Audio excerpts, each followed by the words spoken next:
Bonjour à toutes et à tous, bienvenue pour ces guidances sentimentales qui vont couvrir donc la période de juillet-août 2024. On va aller regarder les énergies entre vous et l'autre par signe astro. On va regarder un petit peu comment vous vivez les choses, comment l'autre les vit, quelle est l'énergie de la relation, ce que vous en attendez, ce que l'autre va vous proposer, ce qu'il va y avoir à dépasser, à surmonter, le conseil que les cartes peuvent vous donner et puis vers quoi va tendre cette relation sur cette fin de période. Alors bien entendu, ça reste toujours des tirages généraux qui ne peuvent pas parler à tous, donc vous prenez uniquement si ça fait écho pour vous, vous laissez de côté si ça ne vous parle pas.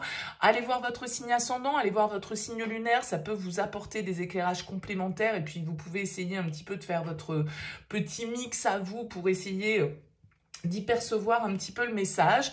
En tout cas, voilà, ne prenez bien évidemment que si ça fait écho. Et si vous souhaitez qu'on échange ensemble, eh bien, vous avez mon mail qui apparaît en bas de cette vidéo, lililataro@yahoo.com. Je fais toujours une approche préalable avant la première consultation pour voir si je cerne bien votre situation.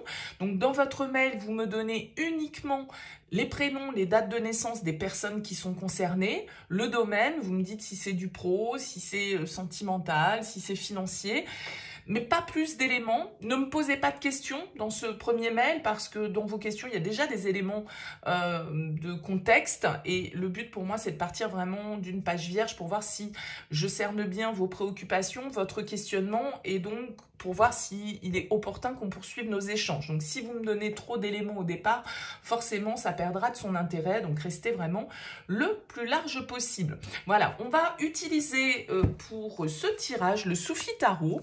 Donc, comme je le disais, on va regarder vos énergies à vous, les énergies de l'autre. Ça va donc sous-entendre que vous avez quelqu'un dans votre vie, que vous avez quelqu'un dans votre tête, que vous avez quelqu'un dans votre cœur ou qu'il y a quelqu'un qui arrive pour vous sur cette période.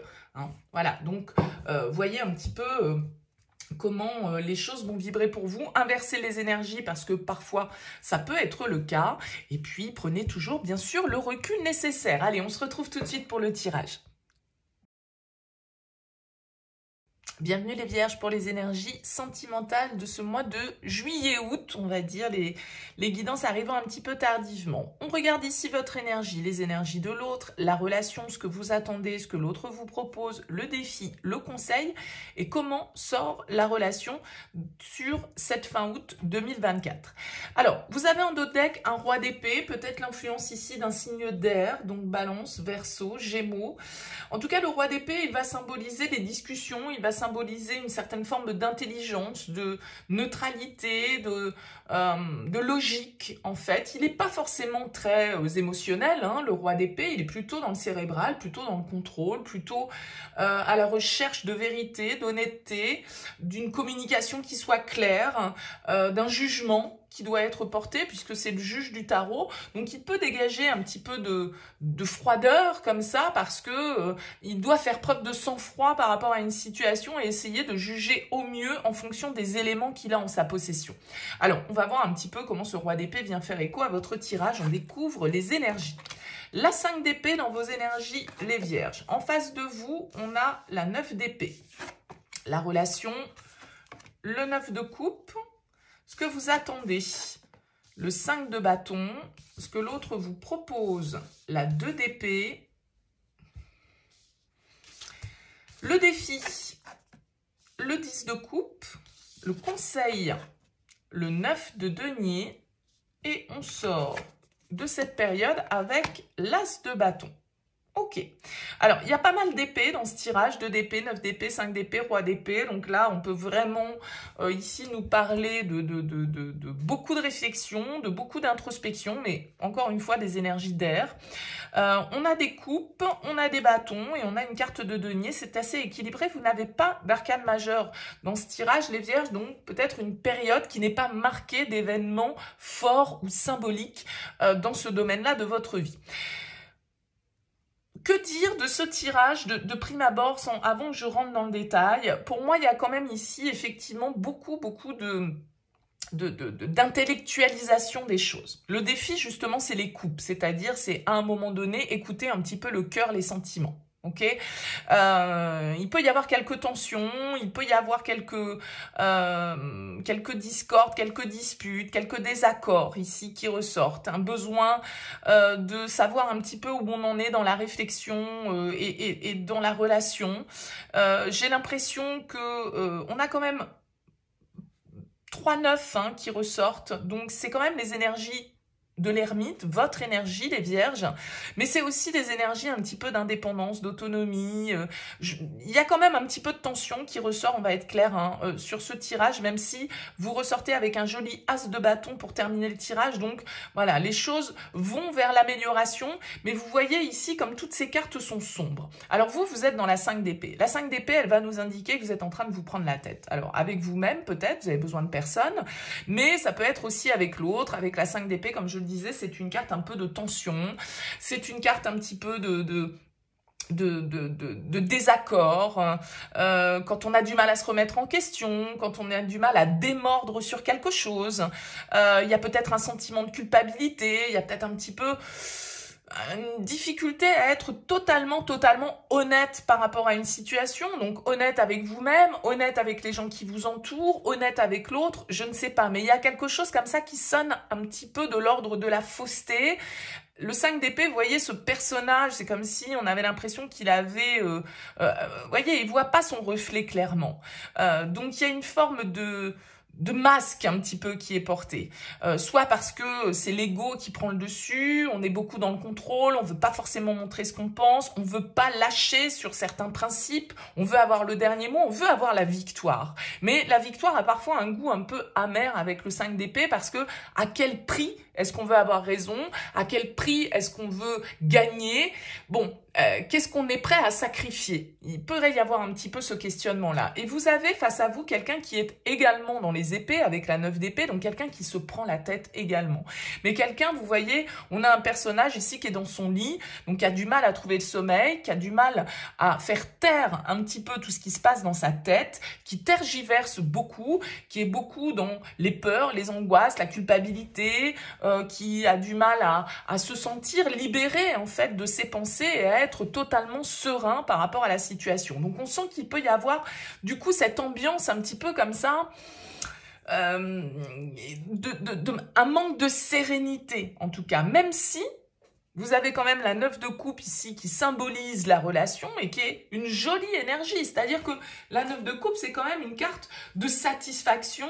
C'est quand même une carte où on a envie d'être épanoui, où on peut atteindre en fait une forme d'épanouissement. On peut atteindre un rêve, on peut obtenir ce que l'on souhaite. Mais alors, est-ce que c'est ce que l'on souhaite, ce que l'on a toujours souhaité, qui là, du coup, sème le doute, sème les peurs, sème un petit vent un voile, il y a quelque chose qui vient voiler une situation qui, a priori, pour autant, avec la 9 de coupe, est plutôt ce que l'on attendait, ce que l'on espérait et qui peut représenter, comme je le disais, un souhait, un rêve qui est à portée de main. Donc pourquoi cette ombre? Pourquoi est-ce qu'on se prend la tête? Pourquoi est-ce qu'il y a des peurs? Pourquoi est-ce qu'il y a des doutes? Pourquoi on se sent mal? Pourquoi il y a de la culpabilité? Pourquoi il y a des...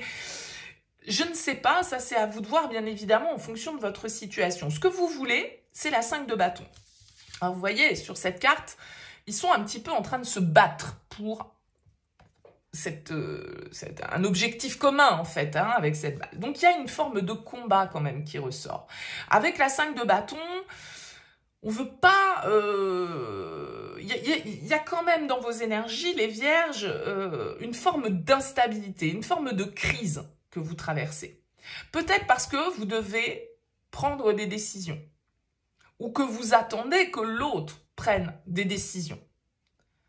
Mais il y a une forme de crise intérieure que vous vivez, de débat. Vous vous sentez pas au clair avec vous-même, vous vous sentez dans l'envie avec le 5 de bâton, d'écouter peut-être une impulsion, un désir, de prendre une décision, de poser une action, mais il y a un mais. Voilà, il y a un mais. Alors, est-ce que ce mais, il est la peur d'atteindre une certaine forme d'idéal?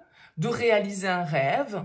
Vous savez, parfois, on peut être dans la vie face à des relations, on se dit c'est trop beau pour être vrai. Il pourrait y avoir un petit peu de ça dans votre tirage, les vierges. C'est comme si, en fait, il y avait un petit poil d'auto-sabotage, en fait, dans cette situation. Et que ce frein, peut-être, que vous mettez dans la relation parce que vous prenez la tête sur certaines choses ou parce que vous avez peur de perdre, ou parce que vous avez peur de l'échec, vous avez peur de je ne sais quoi, eh bien, en même temps, votre positionnement fait réfléchir l'autre et fait peur à l'autre ou angoisse l'autre, voyez, avec ce 9 d'épée. Le 5 de bâton, il va nous indiquer un défi que vous avez envie de relever, un désir que vous avez envie d'assouvir. Mais, comment dire, vous n'êtes pas serein par rapport à ça. Vous êtes déstabilisé, peut-être, par une envie, ici, avec cet as de bâton, une impulsion que vous souhaiteriez donner dans votre vie sentimentale, quel que soit le contexte, à vous de l'adapter, mais cette impulsion, elle vous fait un petit peu peur. Et face à vous, vous avez quelqu'un qui est dans la 2 d'épée, donc qui est un peu confus, qui sait pas trop non plus comment se positionner, en fait, par rapport à tout ça. Parce que cette personne, on voit que elle est dans l'angoisse, elle est dans l'appréhension, elle a peur que les choses se passent mal avec cette 9 d'épée. Donc, il y a une forme comment dire, c'est un peu comme un instrument qui est désaccordé là et qu'il faut réaccorder parce qu'il y a trop de mentalisation. On n'est pas suffisamment, pour moi, là, les vierges, dans le cœur et dans l'écoute de nos ressentis et dans l'écoute de l'amour que l'on peut ressentir. Donc, vous avez quelqu'un face à vous avec la 2 d'épée qui est peut-être face à un choix difficile. C'est peut-être ce choix qui lui fait peur que les choses, encore une fois, ne se passent pas bien, peur de l'avenir, peur des conséquences, peur, pourquoi pas ici, de ce que pourrait penser la famille, l'entourage, les enfants, les parents, que sais-je, parce que la 10 de coupe, ça symbolise cet environnement-là et c'est le défi, donc peut-être que c'est l'environnement familial qui influence ici un petit peu et qui crée cette crise, alors que on a quand même ici la possibilité d'un bonheur au bout des doigts, mais peut-être qu'on a peur d'y accéder. On a peur de le réaliser, on a peur de ce que les autres vont penser, on a peur d'être jugé, on a peur de la calomnie, on a peur de je ne sais quoi. Bon. C'est ce que je disais tout à l'heure, le 10 de coupe en défi, il nous invite à écouter notre cœur, à mettre en priorité l'harmonie, le partage et l'amour, parce que c'est une carte d'amour à proprement parler, le 10 de coupe. Et c'est ça le défi. Donc je pense que l'un comme l'autre, peut-être dans cette relation, vous êtes beaucoup trop cérébraux, beaucoup trop dans le mental, beaucoup trop dans l'ego, et donc du coup, plutôt que d'écouter ce que vous dicte votre cœur, eh bien, vous écoutez ce que votre cerveau vous projette comme scénario, et peut-être pas toujours les meilleurs. C'est-à-dire qu'on envisage toujours le pire plutôt que de voir le bon côté des choses ou tout ce que l'on aurait la possibilité de réaliser et à quoi on pourrait accéder. J'ai un peu l'impression, comme je le disais, que c'est de l'auto-sabotage. On vous conseille la 9 de denier. On vous conseille quoi avec la 9 de denier? Le plaisir, l'abondance, l'autonomie, l'indépendance. Une certaine forme pour moi avec le 9 de denier d'égoïsme. C'est-à-dire que pour moi, c'est une carte qui vous invite à penser à vous, à profiter de ce qui vous semble être le plus juste pour vous. C'est-à-dire que le 9 de denier, il nous dit, mais vous avez le droit aussi au plaisir. Vous avez travaillé, vous avez fait des efforts, vous avez fait votre parcours comme il se devait, peut-être par rapport à vos enfants, peut-être par rapport à votre famille. Et aujourd'hui, il n'y a pas de mal à en profiter, il n'y a pas de mal à se faire du bien et il n'y a pas de mal à vivre pour soi. D'accord? Sans que ce soit entaché par une culpabilité ou par des principes moraux desquels vous devriez peut-être vous détacher pour plus d'épanouissement personnel et plus de plaisir personnel. Comme je le disais, on finit sur un as de bâton, c'est plutôt une belle fin de tirage, même si on sent qu'il y a des tiraillements, même si on sent qu'il y a une crise, même si on sent qu'il y a un besoin de réflexion, un besoin un petit peu de prendre du recul aussi par rapport à une situation qui est là un peu complexe. Comme je le disais, vous pouvez être face dans cette relation à un dilemme, un choix un peu cornélien qui nous tiraille. Bon, je dirais que là, les cartes invitent à penser à soi, à ce qui est bon pour soi et à son propre épanouissement et à son propre plaisir. As de bâton, donc, pour terminer ce tirage, ça nous indique qu'il y a une action, une nouvelle impulsion, un nouveau désir, une nouvelle opportunité qu'on va saisir. C'est un peu le feu vert que l'univers nous donne pour passer à l'action.